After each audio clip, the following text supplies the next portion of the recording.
Well, according to the CDC, more than 3 million older adults visit the emergency room each year due to falls. Now, there are a few easy things we can do as older adults or caregivers to help prevent those falls. Synergy Home Care gerontologist Dr. Macie Smith is here to share more. Dr. Macie, it's so good to see you. How are you? It's so great to be here again, Claudia. Thank you. Absolutely. Well, first off, why does the risk of falling increase as we age? A myriad of reasons. Many of our seniors are taking medications that could cause disorientation, drowsiness, confusion. That could lead to falls. And so it's great for seniors to get a falls assessment from their doctors annually. Okay, what kind of conversations should they be having with doctors when it comes to really understanding those fall risks?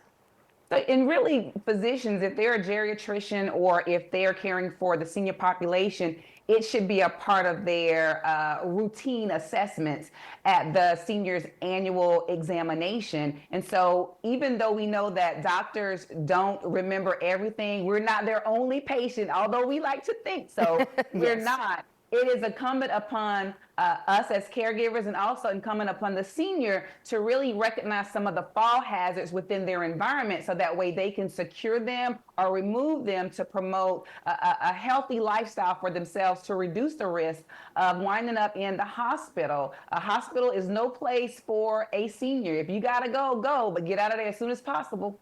Okay, see, that's good advice, and you also bring up a good point. Let's start at home with the things we have around. What are those things that could be a danger? So one of the things is a drop cord. So I'm from the South, so I say drop cords. The other people in the city, they say extension cords. Okay. So the extension cords, the throw rugs, you want to remove those throw rugs or you want to secure the throw rugs. Look in your bathroom. The bathroom is one of the most dangerous places you will ever want to fall because of the porcelain, because of the sharp edges. You want to make sure you have the raised toilet seat, the bath bench, also the grab bars. They're very, very, very important. And then, it's spring coming up, right? The sun is in the air. Also, the pollen is in the air.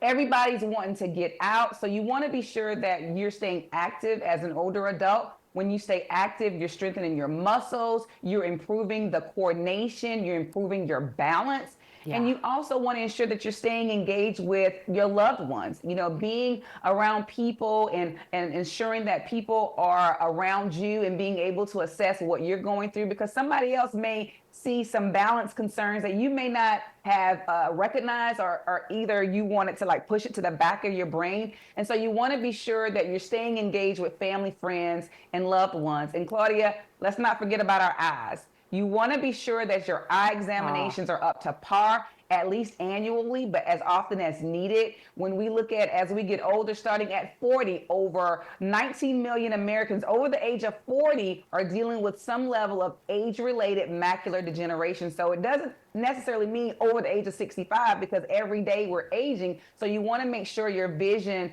is up to par. You want to make sure that the house is well lit so that where there are not any dark spots that could actually increase the person's risk for falls. Okay, all of that is great advice, and we need to hear that again, because these are things that we could forget and then be looking at bad situations. What other kinds of things can we do to prevent those falls, especially as we get out more, Dr. Macie? You want to be sure that you're wearing sensible shoes. I mean, I know you're saying, well, that's common sense. Well, actually, it's not, especially when it comes to the ladies.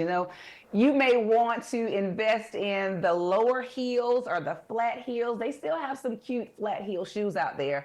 So you want to be sure that you're not putting yourself at higher risk based on your wardrobe. You also want to keep in mind certain times of day that's appropriate for you to get out.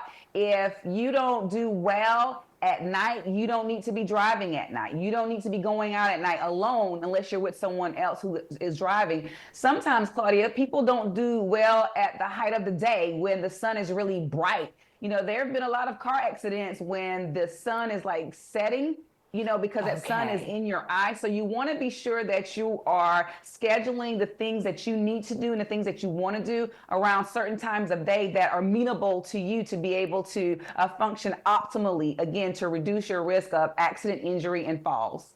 So true. Well, great information. Thank you so much, Dr. Macie, for being with us this morning. Thank you so much, Claudia, for having me. Absolutely. And that is Dr. Macie Smith, everyone. For more helpful tips and to get a free fall prevention guide, all you have to do is go to synergyhomecare.com.